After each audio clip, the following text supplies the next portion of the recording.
मित्रांनो, आज वर्षातील सर्वात मोठी अमावस्या आहे। या दिवशी जर तुम्ही पिंपळाच्या झाडावर ही खास गोष्ट अर्पण केली तर तुमच्या जीवनातून आणि घरातून मोठ्यातला मोठा पितृ दोषही तत्काळ दूर होईल।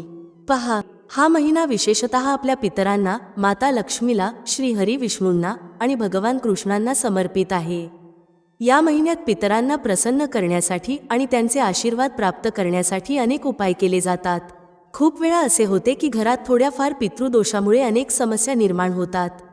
आता प्रश्न असा आहे की तुमच्या घरात पितृदोष आहे हे कसे ओळखावे? 1. जर तुमच्या घरात वारंवार वाद होत असतील तर समजा पितृदोष आहे। 2. जर घरातील कोणाला रात्री वारंवार भूक किंवा तहान लागत असेल आणि ते उठून खाणे मागत असतील तर हे देखील पितृदोषाचे लक्षण आहे। 3. ज्या घरात संततीसंबंधित समस्या असतात तिथे देखील पितृदोष असू शकतो। आता हे लक्षात घ्या की अमावस्येची तिथी विशेषतः पितरांसाठी असते।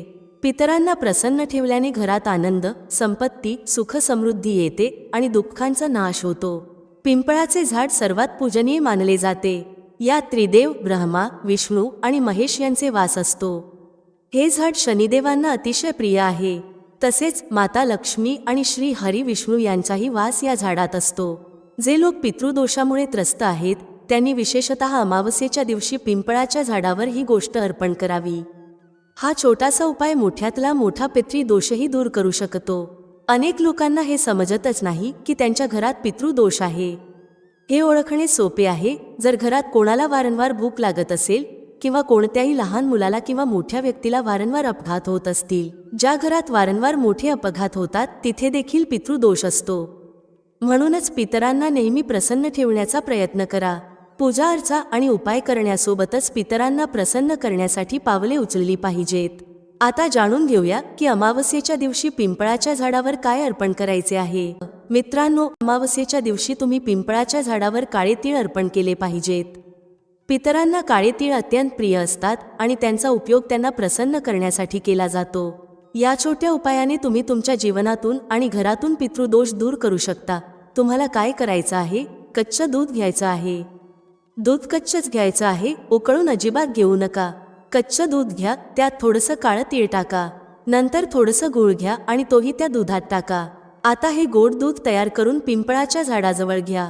तुमच्या घराच्या आसपास जिथे पिंपळाचं झाड आहे तिथे जा आणि हे गोड दूध पिंपळाच्या झाडावर चढवा। हे केल्यानंतर हात जोडून पिंपळ देवाला प्रार्थना करा। आपल्या पितरांचे स्मरण करा, माता लक्ष्मीचं स्मरण करा, श्री हरी विष्णूचं स्मरण करा। सगळ्यांची क्षमा मागा आणि सांगा की जी काही आमची चूक झाली आहे ती माफ करा आणि आमच्या जीवनातील कष्ट दूर करा। जेव्हा तुम्ही अमावस्येच्या दिवशी हे गोड दूध पिंपळाच्या झाडावर चढवता तेव्हा समजा की हा दिवस आपल्या पितरांसाठी, माता लक्ष्मी आणि श्री हरी विष्णू यांच्यासाठी आहे। या उपायाने पितृदोष घरातून दूर होतो, धनाच्या समस्या संपतात, कर्जाच्या समस्या दूर होतात आणि तुमच्या जीवनातील सर्व संकटे संपतात। जेव्हा तुम्ही पिंपळाच्या झाडावर हे कच्चं दूध, गूळ आणि तिळासह अर्पण करता तेव्हा हा एक अत्यंत चमत्कारी उपाय ठरतो। हा उपाय तुमच्या पितरांना त्वरित प्रसन्न करतो। पितृदोष लहान असो वा मोठा, कोणत्याही प्रकारचा पितृदोष घरात असो, हा उपाय तो त्वरित दूर करतो। यासोबतच माता लक्ष्मीही फार लवकर प्रसन्न होतात, विशेषतः जेव्हा तुम्ही हा उपाय अमावस्येच्या दिवशी करता। आता दुसऱ्या उपायाबद्दल बोलूया। हा उपाय तुम्हाला तुमच्या घरी करायचा आहे आणि हा देखील पितरांना प्रसन्न करण्यासाठी आणि पितृदोष दूर करण्यासाठी आहे। पितृदोष ज्या व्यक्तीच्या जीवनात असतो त्याला अनेक अडचणींचा सामना करावा लागतो, पण एक छोटासा उपाय तुम्ही अमावस्येच्या दिवशी केला तर पितरांचे आशीर्वाद नेहमी तुमच्यावर राहतील। जर पितर रागावले असतील तर ते प्रसन्न होऊन जातील आणि जर ते आधीच प्रसन्न असतील तर त्यांचे आशीर्वाद आणखी वाढतील। तुम्हाला काय करायचं आहे? एक छोटंसं दिवा घ्यायचं आहे। दिवा तुम्ही पिठाचं किंवा मातीचं घेऊ शकता। आता हा दिवा मोहरीच्या तेलाने तयार करायचा आहे। गोल वातीचा दिवा तयार करा। हा दिवा अमावस्येच्या दिवशी तुमच्या घरात जिथे तुम्ही पिण्याचं पाणी ठेवता त्या ठिकाणी लावा। जर तुम्ही पाणी फ्रीजमध्ये ठेवता तर फ्रीजच्या अगदी जवळ दिवा ठेवू नका। थोडं अंतरावर सुरक्षित ठिकाणी दिवा ठेवा। तिथे दिवा ठेवल्यानंतर तुमच्या पितरांचे स्मरण करा आणि त्यांच्याकडे क्षमा मागा। हे ठिकाण आपल्या पितरांचे स्थान मानले जाते। अमावस्येच्या दिवशी जर तुम्ही संध्याकाळी इथे दिवा लावता तर पितृदोष कधीही लागत नाही। पितर नेहमी प्रसन्न राहतात। हा दुसरा उपाय पितरांना प्रसन्न करण्याचा आहे. यामुळे पितर नेहमी प्रसन्न राहतात आणि तुमच्या सर्व मनोकामना पूर्ण होतात. आता तिसऱ्या उपायाबद्दल बोलूया. हा उपाय तुमच्या मनोकामना पूर्ण करण्यासाठी आहे. हा उपाय केल्यास तुमची कितीही मोठी मनोकामना असेल ती पूर्ण होईल. तसेच पितरही प्रसन्न होतील आणि धनामध्ये वाढ होत जाईल. अमावस्येचा दिवस पितरांसाठी, माता लक्ष्मी आणि श्री हरी विष्णू यांच्यासाठी असतो. जर तुम्हाला तुमची मनोकामना लवकर पूर्ण करायची असेल तर नेहमी श्री हरी विष्णू आणि भगवान महादेव यांच्याशी संबंधित उपाय करा. महादेवांना भोलेनाथ म्हणतात कारण ते आपल्या भक्ताच्या थोड्याशा पूजेमुळेही प्रसन्न होतात. तुम्हाला काय करायचं आहे? तुमच्या घरातून पाणी घ्या, त्यात 2 चिमूट काळे तीळ टाका, थोडासा गूळ टाका. आता हे पाणी महादेवांच्या शिवलिंगावर चढवा. जर तुम्ही हा उपाय अमावस्येच्या दिवशी केला आणि महादेवांना तुमची मनोकामना सांगितली तर तुमची कितीही मोठी मनोकामना असेल ती पूर्ण होईल. महादेव एकमेव असे देव आहेत जे सगळ्यात लवकर ऐकतात. ते आपल्या भक्तांच्या सगळ्या मनोकामना पूर्ण करतात आणि त्यांच्या सगळ्या संकटांना दूर करतात. साक्षात्कार सुद्धा त्या व्यक्तीचं काहीही वाईट करू शकत नाही ज्या व्यक्तीसोबत महादेवांचा आशीर्वाद असतो. आता पहा, जे जल तुम्ही तुमच्या घरातून शिवलिंगावर अर्पण केले आहे ते महादेवांना समर्पित होते आणि ते थेट तुमच्या पितरांपर्यंत पोहोचते. अशा प्रकारे महादेवांच्या शिवलिंगावर जल अर्पण केल्याने तुमची मनोकामना पूर्ण होते, पितर प्रसन्न होतात, पितृदोष दूर होतो आणि माता लक्ष्मीची कृपा तुमच्यावर बरसते. तर पहा, आजच्या व्हिडिओमध्ये आम्ही तुम्हाला खूप चांगले आणि सोपे उपाय सांगण्याचा आणि समजावण्याचा प्रयत्न केला आहे. हे उपाय नक्कीच स्वीकारा. तुमच्या घरामध्ये नेहमीच माता लक्ष्मीचा वास राहील. आम्ही माता लक्ष्मीला प्रार्थना करतो की त्या नेहमी तुमच्या घरात धनाची वर्षाव करतील आणि तुमच्या जीवनातील सर्व कष्ट दूर करतील. आता पुढील महत्त्वाच्या आणि प्रभावी उपायाबद्दल बोलूया. मित्रांनो, मार्गशीर्ष महिन्यात कोणत्याही दिवशी तुलसीच्या सुकलेल्या लाकडाचा उपाय करा. हा उपाय तुम्हाला इतके धनवान बनवेल की पाहताच पाहताच तुम्ही करोडपती बनाल. माता लक्ष्मीची कृपा तुमच्यावर अशा प्रकारे बरसेल की येणाऱ्या 7 पिढ्या देखील तुमच्या कमावलेल्या धनाचा लाभ घेतील. पहा, या काळात तुम्ही कोणत्याही दिवशी हा उपाय करू शकता. हा उपाय केल्यानंतर तुम्ही स्वतःचं पाहाल की तुमच्या जीवनातील धनाशी संबंधित सर्व समस्या ज्यामुळे तुम्ही त्रस्त होता किंवा तुमच्या घरात गरिबी पसरलेली होती त्या सर्व दूर होऊ लागतील. ज्या लोकांच्या घरात कर्जासारख्या समस्या आहेत त्यांनी विशेषतः या महिन्यात तुलसीच्या सुकलेल्या लाकडांचा उपाय करायला हवा. म्हणूनच या महिन्यात विशेषतः जर तुम्ही तुलसीच्या सुकलेल्या लाकडांचा उपाय केला तर तुमचे भाग्य असे चमकेल की तुम्ही स्वतःही यावर विश्वास ठेवू शकणार नाही.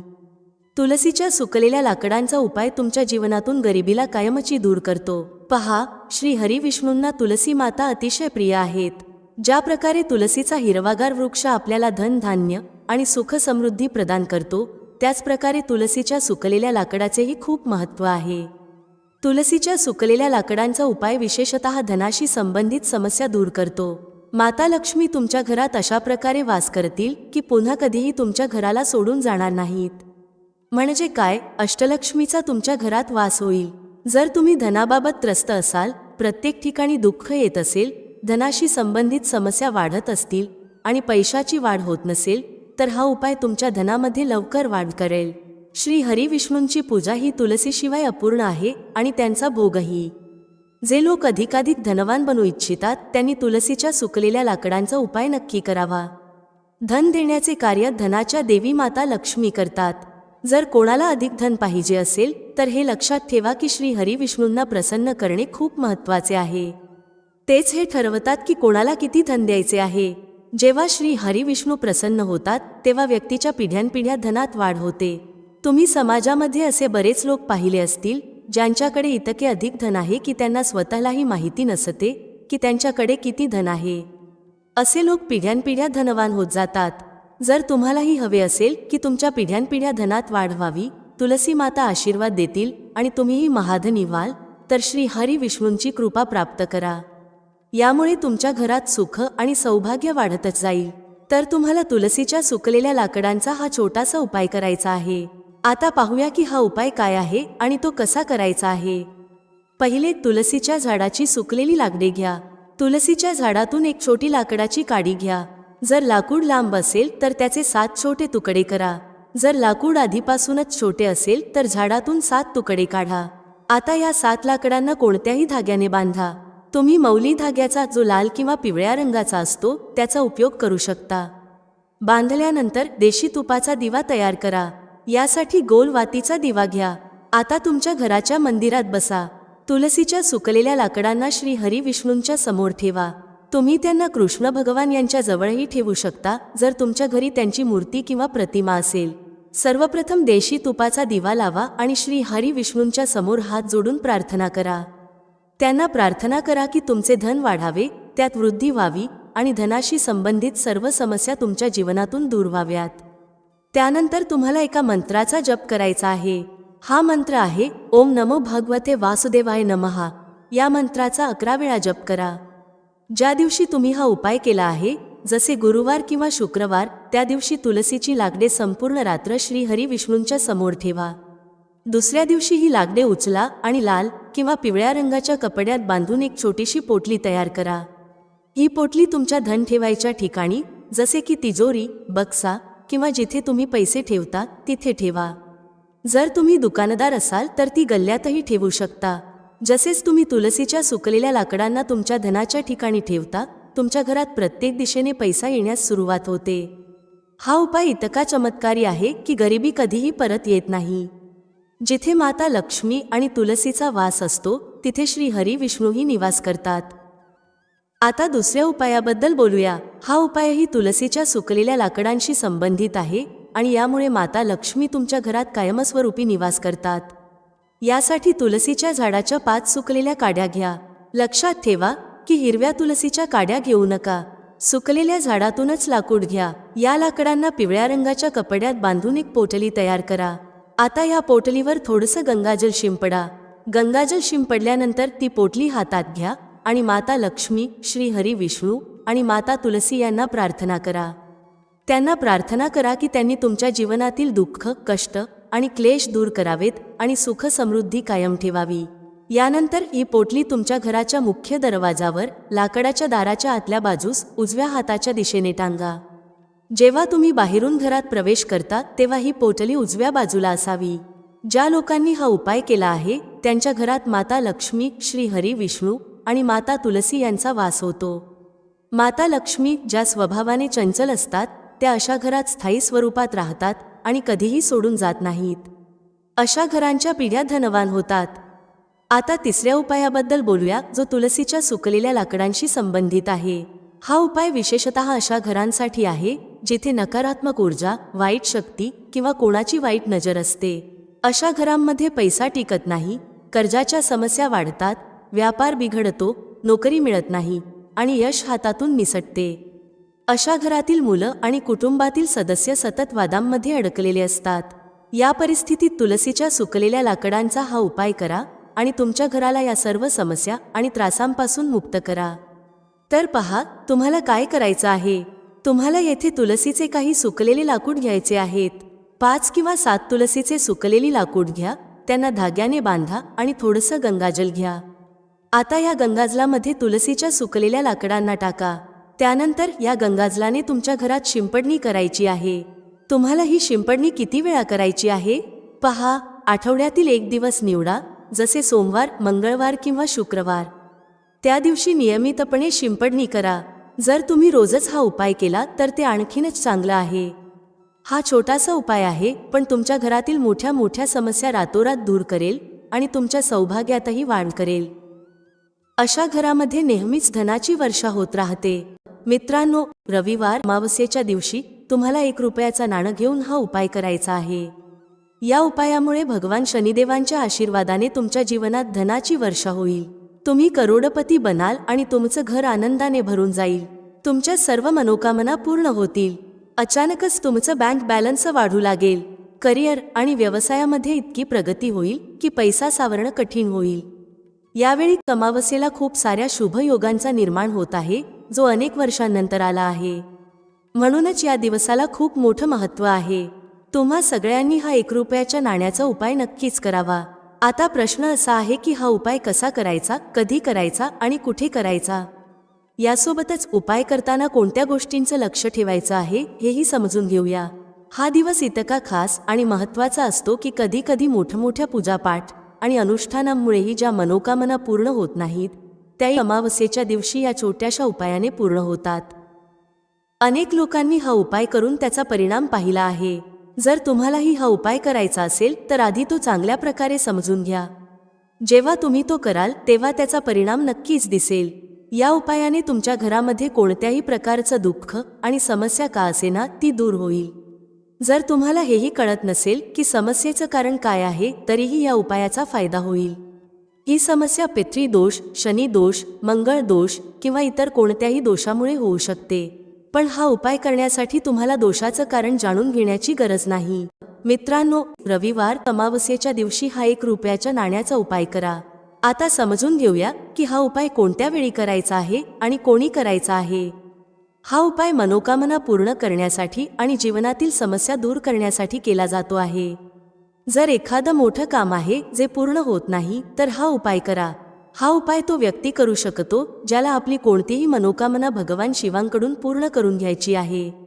विशेषतः मातांनी आणि बहिणींनी ज्यांना आपल्या घराचं सुख, शांती आणि धन समृद्धीसाठी हा उपाय करायचा आहे त्यांनी तो करावा।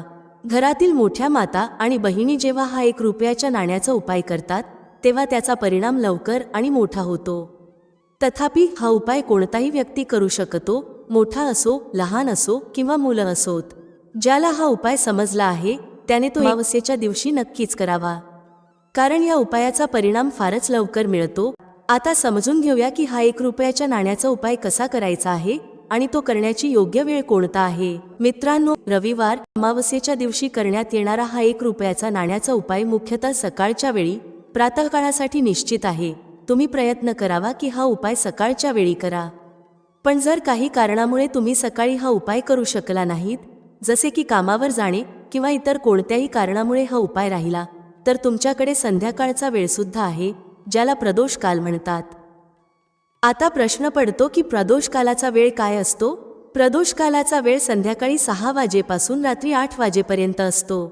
या काळात विशेषतः संध्याकाळी 6 ते 7 वाजेच्या दरम्यान हा उपाय करणे अत्यंत फायदेशीर ठरते। अनेक लोक विचारतात की जर ते नोकरीवर किंवा ड्युटीवर असतील आणि वेळेवर पोहोचू शकत नसतील तर काय करावे? अशा लोकांसाठीही चिंता करण्यासारखे काही नाही। जर तुम्ही प्रदोष कालात हा उपाय करण्यास उशीर केला आणि 7 नंतर घरी पोहोचला तरीही तुम्ही रात्री 8 वाजेपर्यंत हा उपाय करू शकता। जर याहूनही उशीर झाला तरीही तुम्ही उपाय करू शकता। जर तुमच्या जीवनात धनासंबंधी समस्या सुरू असतील, तुम्ही आर्थिक तंगीने त्रस्त असाल किंवा मेहनत करूनही यश मिळत नसेल तर हा उपाय तुमच्यासाठी खूप फायदेशीर ठरेल। जर तुम्ही मेहनत करूनही अपयशी राहत असाल, व्यापारात तोटा होत असेल, नोकरी मिळण्यात अडचण येत असेल किंवा कोणत्याही कार्यात अपयशी ठरत असाल तर हा छोटासा उपाय तुमचे जीवन बदलू शकतो। आजचा हा व्हिडिओ खूपच खास असणार आहे। रविवार अमावस्येच्या तिथीला करण्यात येणारे 3 विशेष उपाय आज तुम्हाला सांगितले जातील। तुम्ही तुमच्या समस्येनुसार हे उपाय करू शकता। यामध्ये धनप्राप्ती, मनोकामना पूर्ती आणि जीवनातील इतर समस्या दूर करण्याचे उपाय समाविष्ट आहेत। चला जाणून घेऊया सर्वात पहिला आणि विशेष उपाय। या उपायासाठी तुम्हाला सर्वप्रथम 1 रुपयाच्या नाण्याची गरज भासेल। होय मित्रांनो, हा व्हिडिओ विशेषतः त्यांच्यासाठी आहे जे त्यांच्या जीवनात धनाच्या कमतरतेमुळे त्रस्त आहेत, ज्यांच्याकडे सतत पैशाची टंचाई असते, मेहनतीनंतरही यश मिळत नाही आणि जितकी मेहनत करतात त्याचा अपेक्षित परिणाम मिळत नाही। घरात कर्ज वाढत आहे, पैशाशी संबंधित समस्या सुरूच आहेत, धन घरात टिकत नाही किंवा अनावश्यक खर्च वाढत आहे। हा उपाय करून तुम्ही तुमच्या जीवनातून गरिबीला कायमचे दूर करू शकता। निर्धनता कधीच तुमच्या घरात परत येणार नाही आणि माता लक्ष्मीची कृपा नेहमी तुमच्यावर राहील। हे 1 रुपयाचे नाणे फक्त तुमच्या जीवनात धन आणणार नाही तर त्याची वाढसुद्धा करेल। हा उपाय इतका सोपा आहे की तो कोणीही करू शकतो। महिला, पुरुष आणि मुलंसुद्धा हा उपाय करू शकतात। आजच्या व्हिडिओमध्ये असा सोपा उपाय सांगितला आहे ज्यासाठी तुम्हाला काहीही वेगळं करण्याची गरज नाही। आता जाणून घ्या की या 1 रुपयाच्या नाण्याचा उपाय कसा करायचा आहे। व्हिडिओ पूर्ण बघा जेणेकरून तुम्हाला तो चांगल्या प्रकारे समजेल। तसेच या व्हिडिओमध्ये आणखी काही उपाय सांगितले जातील जे तुमच्या मनोकामना पूर्ण करतील आणि तुम्हाला शत्रूंपासून मुक्त करतील। पहिला उपाय, रोगांपासून मुक्तीसाठी। जर तुमच्या घरात एखादी व्यक्ती आजारी असेल आणि प्रकृतीत सुधारणा होत नसेल, सतत धनाची बर्बादी होत असेल तर हा उपाय करा। तुम्हाला काय करायचं आहे? 1 रुपयाचे नाणे घ्या 2. त्यासोबत एक वाटीमध्ये सैंधव मीठ घ्या. 3. या दोन्ही गोष्टी आजारी व्यक्तीच्या उशीजवळ ठेवा, जिथे ती व्यक्ती आराम करते. हा उपाय केल्याने आजारी व्यक्तीच्या आरोग्यामध्ये लवकर सुधारणा होईल आणि रोग घरातून दूर होतील. हा उपाय विशेषतः त्यांच्यासाठी आहे जे आजारपण आणि धनाच्या बर्बादीमुळे त्रस्त आहेत. दुसरा उपाय, पर्समध्ये धन टिकवण्यासाठी. हा उपाय सुद्धा 1 रुपयाच्या नाण्याने केला जातो. यामुळे तुमचा पर्स कधीच रिकामा राहणार नाही. नेहमी पैसा येत राहील आणि पर्स धनाने भरलेला राहील. खूप जणांच्या बाबतीत असे होते की सकाळी पर्स भरलेला असतो, पण संध्याकाळी तो रिकामा होतो. खर्च इतका वाढतो की पैसा टिकतच नाही. अशा लोकांसाठी हा उपाय आहे. 1 रुपयाचे नाणे घ्या आणि ते व्यवस्थित स्वच्छ करा. 2. एक छोटीशी पिवळ्या रंगाची कवडी घ्या. 3. हे नाणे आणि कवडी तुमच्या पर्समध्ये ठेवा. या उपायामुळे धन तुमच्याकडे येईल, टिकेल आणि तुमचा पर्स धनाने भरत राहील. तिसरा उपाय, नजर दोष आणि शत्रूपासून मुक्तीसाठी. जर तुमच्या जीवनात एखादा शत्रू तुम्हाला त्रास देत असेल किंवा तुम्हाला नजर दोष लागला असेल तर हा उपाय करा. नजर दोष तुमच्या धनाला आणि घराला बर्बाद करू शकतो. तुम्हाला काय करायचं आहे? 1. 4 फुलांची लावण घ्या. 2. एका कापुरासोबत हे तुमच्या घरामध्ये जाळा. हा उपाय विशेषतः शनिवार किंवा मंगळवारी करा. जरी हा उपाय कोणत्याही दिवशी करता येतो, तरीही शनिवार आणि मंगळवारचे दिवस अधिक प्रभावी ठरतात. जेव्हा तुम्ही हा उपाय करता तेव्हा संकटमोचन हनुमानजींचं ध्यान करा आणि प्रार्थना करा की त्यांनी तुम्हाला शत्रूपासून मुक्ती मिळवून द्यावी. लवंग आणि कापूर जाळल्यानंतर जी राख राहते ती घराबाहेर एखाद्या झाडाजवळ ठेवा. हा उपाय केल्याने घरातील नजर दोष दूर होतो. शत्रूंनी निर्माण केलेली नकारात्मक ऊर्जा संपते. वाईट शक्ती आणि वास्तुदोष नष्ट होतो. तुमच्या धनावर लागलेली नजरही हटते. मित्रांनो, व्हिडिओमध्ये सांगितलेली माहिती आवडल्यास लाईक करा, शेअर करा. भेटूया पुढच्या अशाच एका ज्ञानवर्धक व्हिडिओमध्ये एका नवीन चर्चेसह. तुम्हा सर्वांचे मनःपूर्वक आभार. श्री स्वामी समर्थ. जय श्री राम, जय श्री हनुमान, जय श्री कृष्ण, जय माता लक्ष्मी.